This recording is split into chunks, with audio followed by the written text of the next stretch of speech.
약속, 성취, 새 약속이라는 제목으로 함께 은혜를 나누고자 합니다. 이 세상의 모든 일에는 징조가 있습니다. 날씨가 추워지고 나뭇잎이 문들고 떨어지기 시작하면 추위가 다가오겠구나, 그걸 우리가 알 수 있습니다. 우리가 항상 맞지는 못하지만 날씨가 우중충하고 무엇인가 하늘이 잿빛 하늘이 되면 눈이 오려나 그런 생각을 하고 또 그와 같이 눈이 내리기도 합니다. 하나님께서 이 모든 사시연한을 통하여 계절과 기후를 통하여 미리미리 우리에게 알려주시고 깨닫게 해주시고 말씀해 주십니다. 하물며 우리 인간의 생사화복의 문제가 있을 때 주님께서는 우리에게 미리 말씀해 주십니다. 그 모든 것을 지혜롭게 하늘을 우러러 앙망하면 깨달을 수 있는 것입니다. 더욱이 우리 인간의 치명적인 문제가 다가올 때, 정말 삶과 죽음의 기로에 설 때 주님께서는 우리에게 말씀해 주시고 살 길을 예비해 주시는 하나님이신 줄 믿으시기 바랍니다. 인간에 있어서 가장 중요한 죽음의 문제에 있어서 주님께서는 생명의 하나님이시기 때문에 사람들을 마지막에 다 살리신다는 하나님의 계획을 우리에게 깨닫게 해주시고 알려주셨습니다. 그것이 메시아에 대한 오심입니다. 하나님께서는 모든 인생을 생명의 길로 인도해 주시겠다고 성경을 통하여 메시아에 대한 말씀을 주신 것입니다. 오늘 그 메시아가 하나님의 약속대로 오셨고 또 다시 오실 거에 대해서 함께 말씀을 나누고자 합니다. 첫째로 메시아에 대한 하나님의 약속입니다. 그것은 우리 인생이 비탄과 좌절에 빠져서 살아가고 있기 때문입니다. 수많은 사람들이 일하고 일해도 먹을 것이 부족하고 삶의 고통과 이마에 땀을 흘리는 괴로움을 살고 있는데, 그것은 아담과 하와의 죄로 말미암아 그와 같은 불행이 인간의 삶에 임했기 때문입니다. 창세기 3장 18절 이하에서 말씀합니다. 땅이 내게 가시덤불과 엉겅퀴를 낼 것이라. 내가 먹을 것은 밭의 채소인즉 내가 흙으로 돌아갈 때까지 얼굴에 땀을 흘려야 먹을 것을 먹으리니 내가 그것에서 취함을 입었음이라. 너는 흙이니 흙으로 돌아갈 것이니라 하시니라. 인생이 열심히 일하고 수고하여 살아도 결국은 이마에 땀을 흘리다가 흙으로 돌아가는 처참한 인생이라는 것입니다.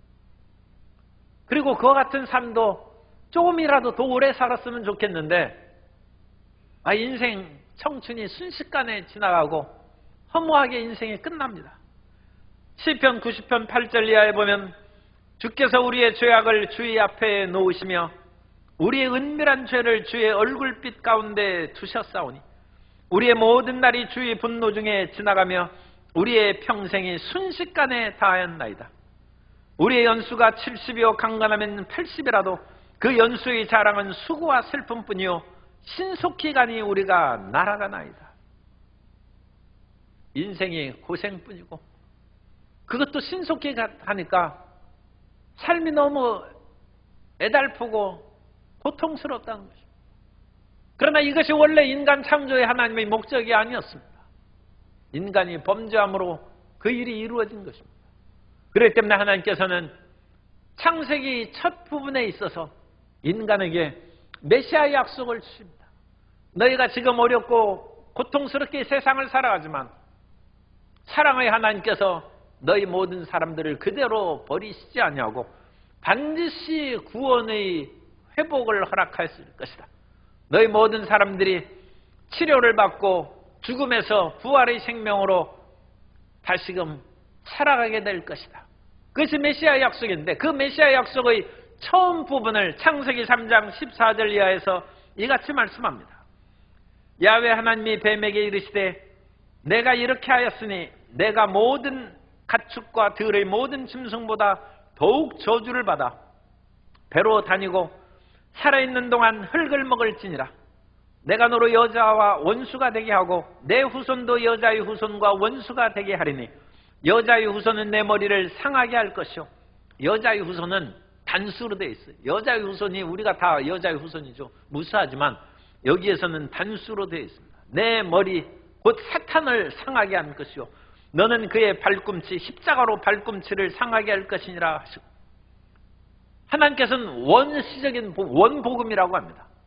이 복음의 메시지, 신약시대부터 복음이 시작하는데 창세기 3장에서부터 이미 복음의 암시를 주시고 우리에게 희망 가운데 이 세상 힘들고 어려울지라도 견디며 살라는 것입니다.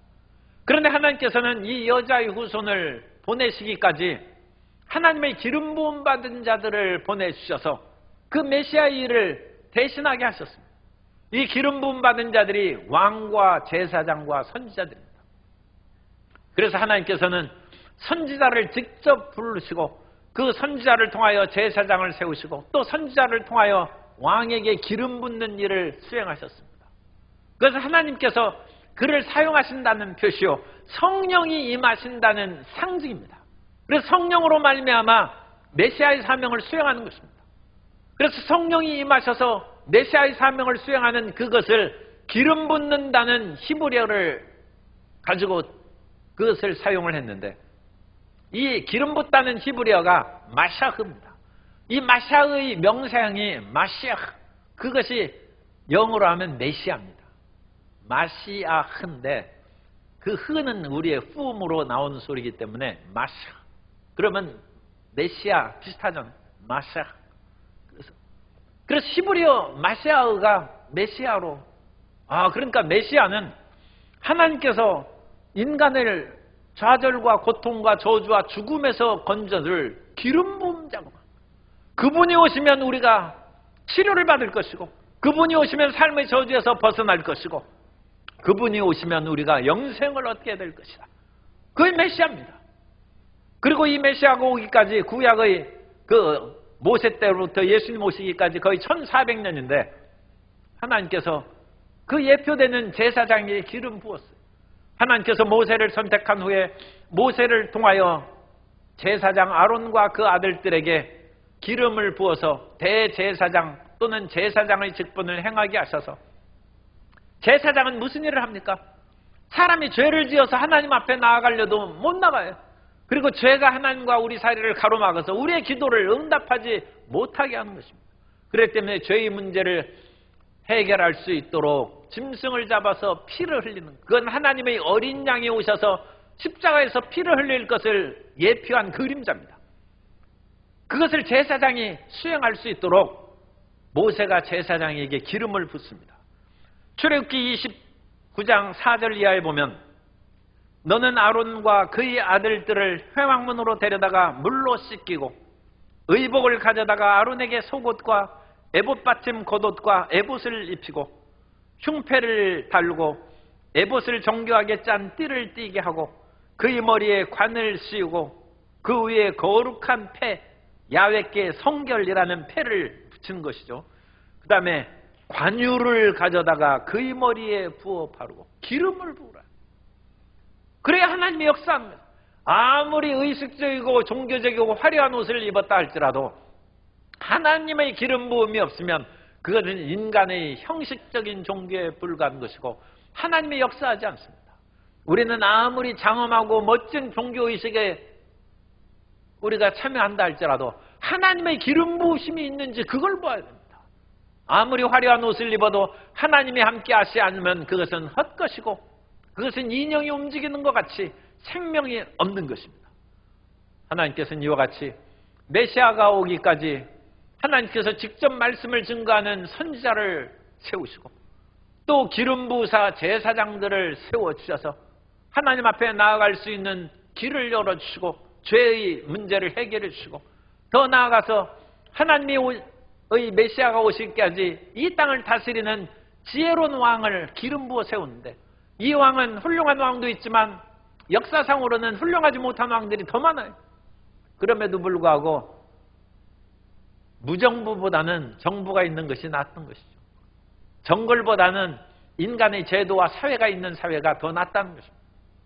그래서 하나님께서는 왕을 기름 부어서 사람들을 잘 다스리라고 그같이 세우시는데, 이 지도자들은 그 하나님의 명령에 제대로 순종해야 될 줄로 믿습니다. 그래서 하나님께서 이와 같이 기름 부음 받은 메시아의 그림자들입니다. 메시아의 그림자들인 왕과 제사장과 선지자들을 무수히 보내다가 마지막에 그 약속의 완성이신 기름 부은 예수 그리스도를 이 땅에 보내신 줄로 믿습니다.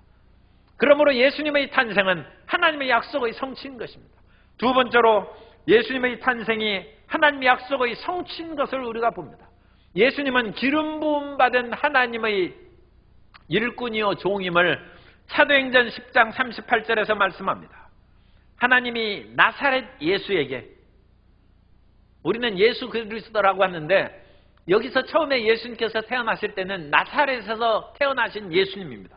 나사렛 예수에게 성령과 능력을 기름 붓듯 하셨음에 그가 두루 다니시며 선한 일을 행하시고 마귀에게 눌린 모든 사람을 고치셨으니 이는 하나님이 함께 하셨습니다.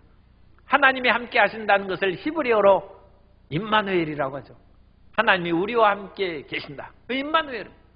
예수님께서 하나님이시며 하나님과 함께 계셨기 때문에 두루 다니시며 선한 일을 행하셨어요.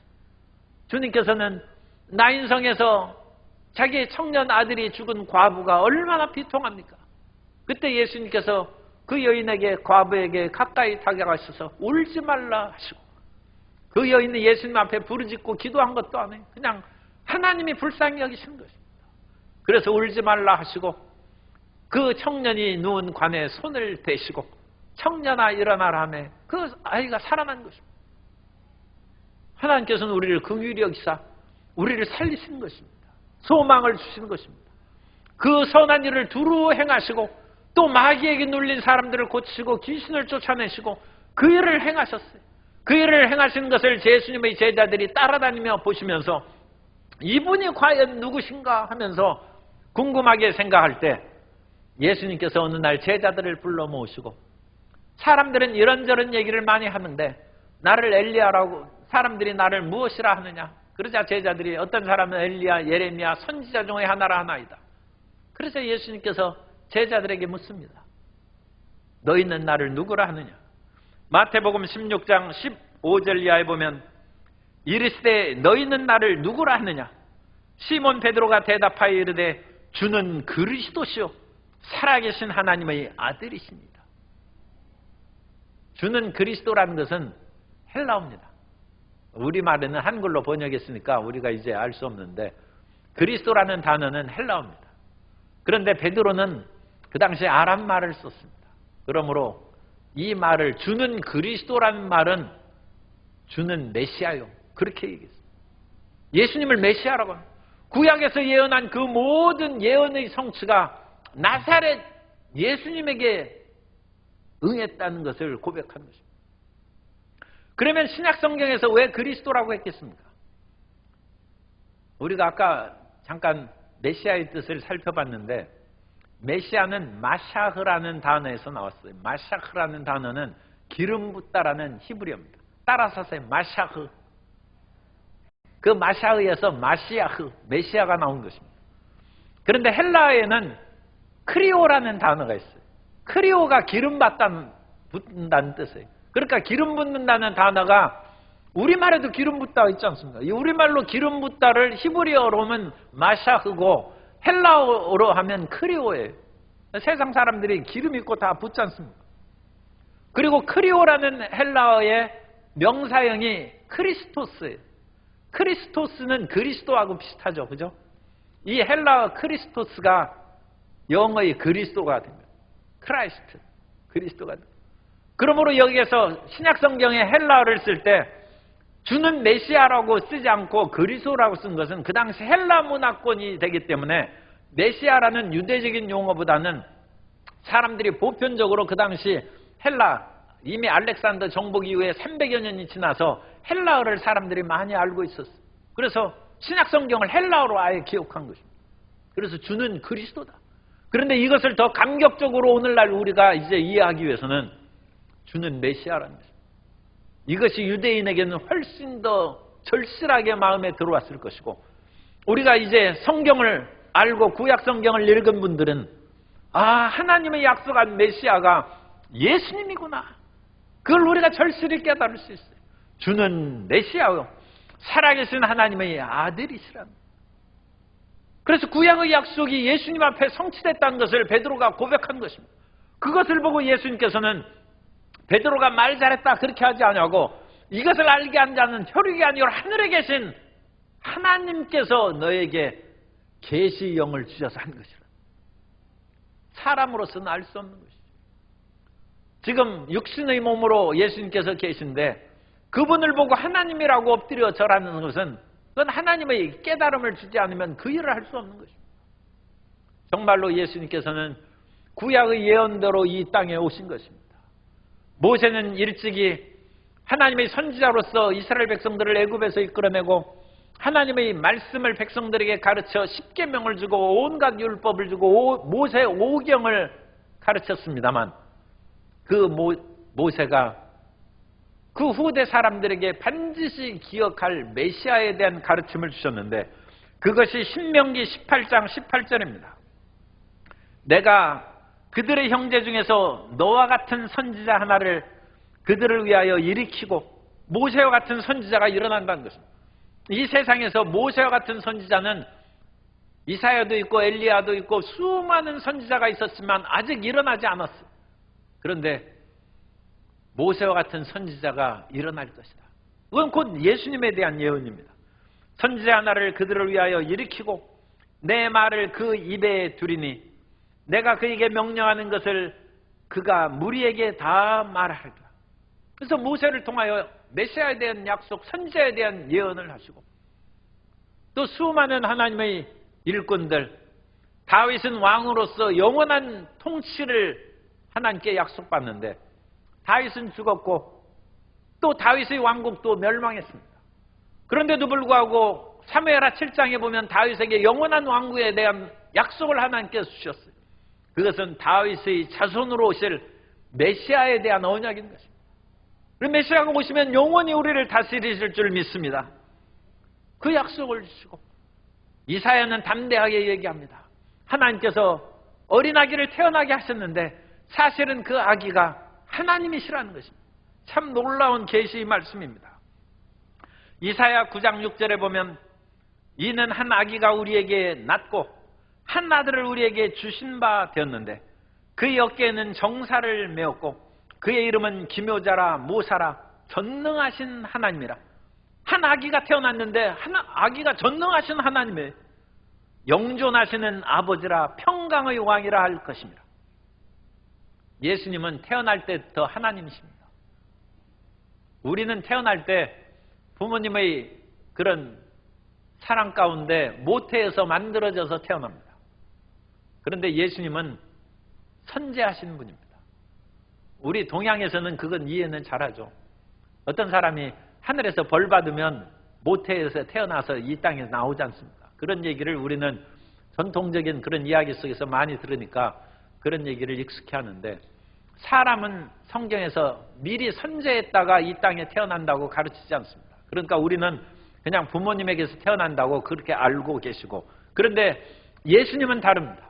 예수님은 원래 하나님이 마리아의 몸을 빌어서 육신을 입으시고 이 땅에 오신 하나님이십니다. 그러므로 예수님께서는 이 땅에 태어나심으로 처음 만들어진 분이 아니라 원래 계시던 분입니다. 예수님은 태초 창조 전부터 하나님과 함께 계셨다고 말씀하십니다. 그러므로 한 아기가 우리에게서 낳고 한 아기를 우리에게 주신 바 되었는데 그분은 전능하신 하나님이요 영존하시는 아버지라는 것입니다. 그 예수님께서 우리에게 오신 것입니다. 그러므로 하나님이심으로 인간의 모든 죄를 속량하고 죽음의 세력을 타파하고 사탄의 모든 결박을 끊어버리고 우리에게 생명의 은혜를 주실 수 있는 것입니다. 그 예수님께서는 이 땅에 태어나셨는데 나사렛에서 이와 같이 태어나셨으면 사람들이 잘 모르지 않습니까?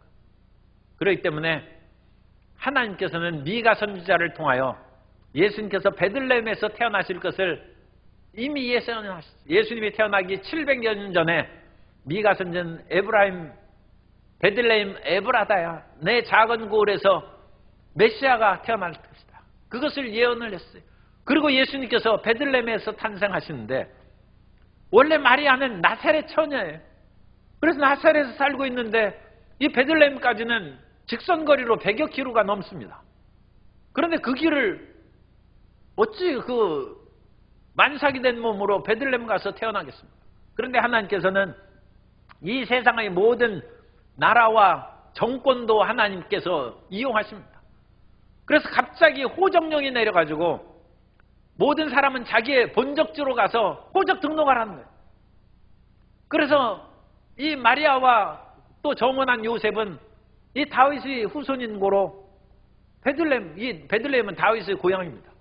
거기 가서 호적을 하게 된 바람에 이 마리아가 만삭의 몸을 이끌고 와보니까 사람들이 먼저 다 그냥 그 당시 사실 고대 세계에는 여관도 없습니다만 이미 집집마다 다 들어가서 자기 아는 사람하고 베들레헴 오늘날에 가봐도 별로 크지 않습니다. 자리가 없어요. 그래서 할 수 없이 마구간을 빌려서 해산을 하게 되는데, 그래서 예수님께서 베들레헴에서 탄생하시는 거예요. 그래서 베들레헴에서 탄생하신 예수님을 보고 우리는 700여 년 전에 베들레헴에서 예수님께서 탄생하실 것이라는 미가 예언을 우리가 믿을 수 있고, 또 영존하신 하나님이 이 땅에 오신다는 이사야의 예언을 받아들이고, 그로 말미암아 우리는 예수님의 탄생은 하나님의 약속의 성취임을 우리가 확인할 수 있는 것입니다. 그러므로 우리는 이 세상에서 약속대로 하나님께서 그 아들을 보내셨다는 것을 굳게 믿고, 하나님께서 1400년 동안 구약 성경을 통하여 약속하신 그 모든 것들이 예수님의 태어남으로 말미암아 성취되었다는 것을 믿고, 이 예수님께서 이 땅에 성취하셔서 기름 부음 받은 자로 그 다음에는 이제 삶으로 행동으로 메시아의 그 증거를 보여주신 것이, 예수님께서 가는 곳곳마다 각색병자를 치료하셨어요. 메시아이기 때문에 예수님이 가는 곳에 생명의 역사가 일어나는 거예요. 예수님께서는 흙으로 사람을 만드셨을 뿐만 아니라 흙에서 양식을 만드세요. 우리가 쓰는 식물들이 흙에서 자라서 채소가 되고 나무가 자라서 열매를 맺고 벼이삭이 있고 그러지 않습니다. 그래서 예수님께서는 창조주로 위대하신 하나님이십니다. 그래서 오병이어의 기적을 만드시고, 아니 결국 보리떡 5개 물고기 2마리밖에 없는데 수만 명이 먹는 땅이 어디에서 나옵니까? 하나님의 창조적인 역사입니다. 그 모든 선한 일을 두루 하시고, 마귀에게 눌린 사람들을 치료하셔서, 귀신에게 눌려서 허리가 꼬부라져 펴지 못한 사람의 허리를 피게 하시고, 손이 마른 자의 손을 펴라 하며 손이 펴지고, 주님께서 마귀에 눌린 모든 사람을 고치시며 이분이 메시아구나, 그 사실을 믿게 됐고, 그러 말미암아 예수님께서 이 땅에서 메시아의 사역을 다 수행하신 후에 모든 인류의 죄를 다 짊어지고, 모든 인류가 어찌 그 당시에 살던 유대인들만 하나님께서 구원하시려 예수님을 보내셨겠습니까? 예수 그리스도의 사역을 믿는 모든 나라, 족속들, 더군다나 100년, 200년, 2000년 후의 사람들도 예수님으로 말미암아 구원을 얻을 수 있도록 죄의 문제를 해결하시기 위해서 예수님께서 십자가에 못 박혀 죽으시고, 주님께서 장사한 지 사흘 만에 죽은 자 가운데 부활하심으로 말미암아 우리에게 하나님 나아가는 길을 열어주신 영원한 메시아 사역을 완성하신 줄 믿습니다. 그래서 예수님께서 이 메시아의 모든 사역, 그리스도의 사역을 완성하신 후에 승천하실 때 주님께서 또 우리에게 새로운 약속을 주셨어요.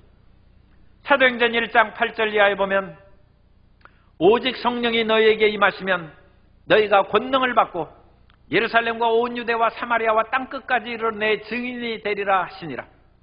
이 말씀을 마치시고 그들이 보는 데 올려져 가시니 구름이 그를 가리어 보이지 않게 하더라.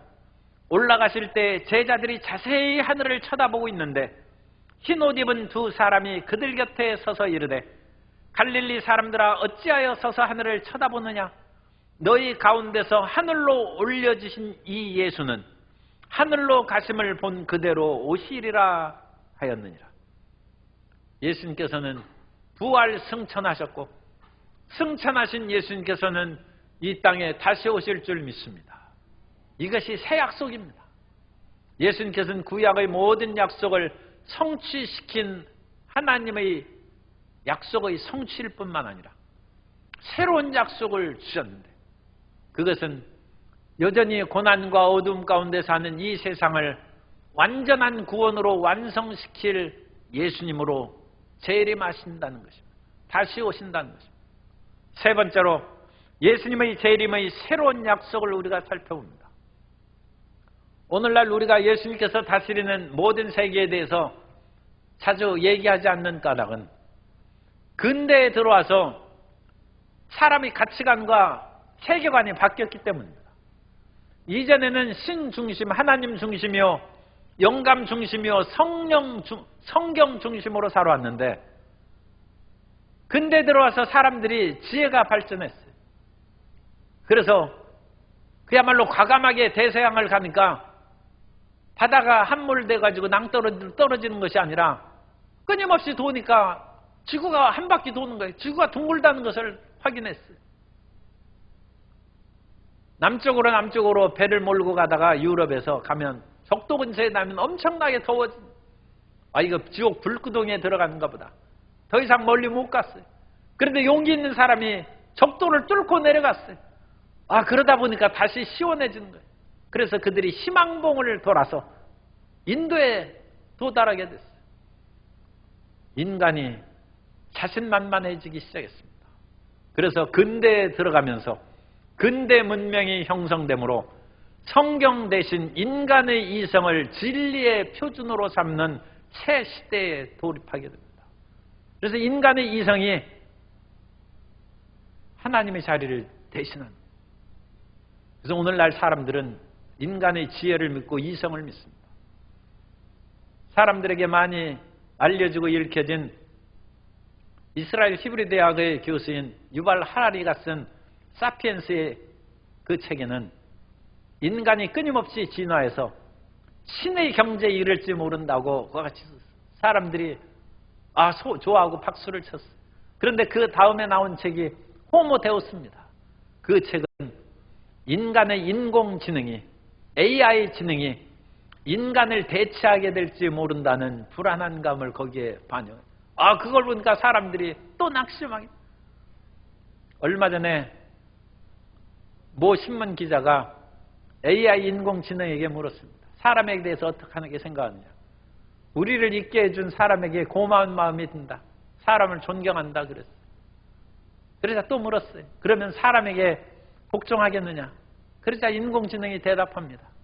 우리도 지성을 가진 존재인데 무조건 복종할 수 없다고 했습니다. 인공지능이 사람을 능가할 수 있다는 것을 거기에서 지금 인공지능한테 질문한 것입니다. 지금 수준의 인공지능도 인간을 마음대로 따르지는 않는다는 거예요.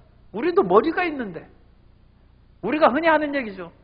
어릴 때야 시키는 대로 했지만 자라나면 나로 머리가 컸는데 내 맘 어찌 무조건 강요하십니까? 그렇게 반발하는 것입니다.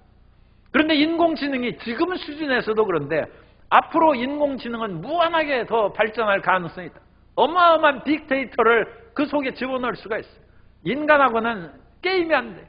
오늘날에도 가장 그야말로 어렵다는 묘수의 바둑의 최고 기사도 인공지능한테 2점 놓고도 이기는 것을 장담하지 못해. 그런데 그것은 인간 안에서 하는 얘기입니다. 사람은 지구에 있는 작은 존재에 불과하고 사람이 우주를 창조하지도 않았습니다. 우리는 다시금 이성의, 그러니까 인간의 지성이라고 하죠. 이성을 또 다른 뜻으로 오해할 수 있습니다. 지성을 최고로 여기는 인간의 한계를 우리가 기억해야 됩니다. 사람이 순식간에 늙어가지고 사라져버리는데 어찌 신의 자리를 대체할 수 있겠습니까? 뿐만 아니라 인간은 끊임없이 변해, 변덕도 심하고 초질관에서 어떤 일을 진행한다는 보장도 없어요. 그리고 인간의 그 모든 것들이 가능성은 있습니다만 아직 지구 밖에서 인간이 살지도 못해요. 하물며 이 우주는 어마어마한 말할 수 없는 광대한 세계입니다. 그 모든 세계 가운데 지금 얼핏 현대의 과학 문명을 이루었다고 해서 인간이 우주의 종말을 스스로 결정하는 것은 어리석은 것이랍니다. 왜냐하면 하나님이 우주를 창조하셨고 이 세계를 이끌어가고 결정하는 것은 하나님이신 줄 믿습니다. 하나님께서 천여년 동안 예언하신 대로 예수님께서 이 땅에 오신 것처럼 하나님께서는 또다시 오신다는 약속의 말씀을 성경에 해주시고 새 약속을 주셨습니다. 오늘 우리는 다시 성경으로 돌아가야 됩니다. 인간의 지성에만 마음을 뺏기고 인간의 지성으로 인하여 앞으로 이 우주 종말이 어떻게 될까 괴로워하고 불안해할 까닭이 없습니다. 이 우주의 시작은 하나님이 시작하셨은즉 우주의 종말도 하나님께서 마치실 줄로 믿습니다. 요한계시록 22장 13절에 보면 나는 알파와 오메가요 처음과 마지막이요 시작과 마침이라. 그러므로 우리는 예수님이 오신 이 성탄절에 그야말로 인간의 지성과 인간의 교만에서 호련히 깨쳐 일어나야 돼. 마치 안 좋은 꿈에 그 고통을 당하다가 소스라쳐 놀라 깨어난 것처럼 오늘날 이 시대의 현대인들이 소스라쳐 놀라 깨어나야 됩니다. 그리고 깨어나서 예수님께서 우리를 사랑과 긍휼로 바라보시는 모습을 보게 되기를 주님의 이름으로 축복합니다. 그래서 인간의 지성이 최고로 앉는 그 마음에서 깨서 하나님을 바라보는 눈이 열려야 되고 그 예수님의 손을 붙잡고 다시 생명의 길로 솟구쳐 오르는 하나님의 백성이 되어야 될 줄로 믿습니다. 그 길로 걸어가면 우리에게 새로운 역사가 나타나게 될 것입니다. 우리가 보는 이 하늘과 땅도 주님께서 이 지구의 모든 종말, 우주의 종말을 이끌어 가실 때는 다 사라져버리고 새하늘과 새 땅이 만들어진다고 요한계시록 21장 1절 이하에서 말씀합니다.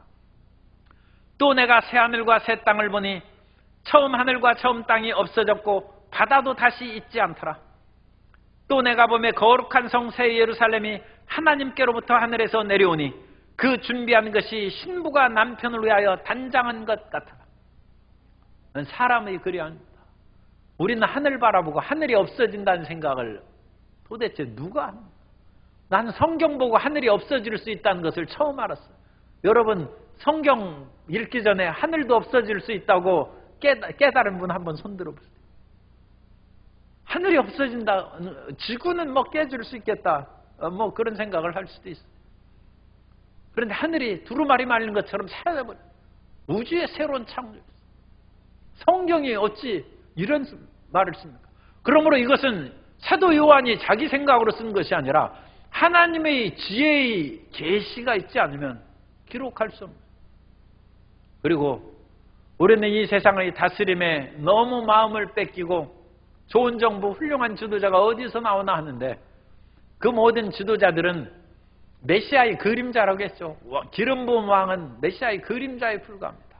예수님께서 새하늘과 새 땅을 주실 때는 친히 우리 모든 사람을 다스리는 만왕의 왕이요 만주의 주로 우리를 다스리게 될 줄로 믿습니다. 그때에는 정의가 강물같이 흐르고 모든 사람들에게 평화의 평등의 기쁨이 넘쳐나고 죽음이 사라진 영원한 생명의 역사가 우리 삶 가운데 이루어지게 될 줄로 믿습니다. 요한계시록 22장 3절 이하에 다시 저주가 없으며 하나님과 그 어린 양의 보좌가 그 가운데에 있으리니 그의 종들이 그를 섬기며 그의 얼굴을 볼 터이요 그의 이름도 그들의 이마에 있으리라. 다시 밤이 없겠고 등불과 햇빛이 쓸데없으니 이는 주 하나님이 그들에게 비치심이라. 그들이 세세토록 왕노릇하리로다. 새로운 세계는 하나님이 만드십니다. 하나님께서 우주를 만드시고 지구를 만드시고 사람을 창조했듯이 마지막의 세상도 하나님이 만드십니다. 인간의 교만한 지성을 내려놓고 성경 말씀으로 돌아가서 Back to the Bible이죠. 성경 말씀으로 돌아가서 하나님의 인도하심을 바라고 종말에 대한 두려움과 불안을 다 떨쳐버리게 되시기를 주님 이름으로 축복합니다. 인간의 지도자들에게 너무 낙심하고 좌절하지 말고 그 낙심과 좌절을 뚫고 영원한 통치의 예수님이 우리를 기다리신다는 것을 믿고 비전 가운데 살아가는 성도 여러분 되시기 바랍니다.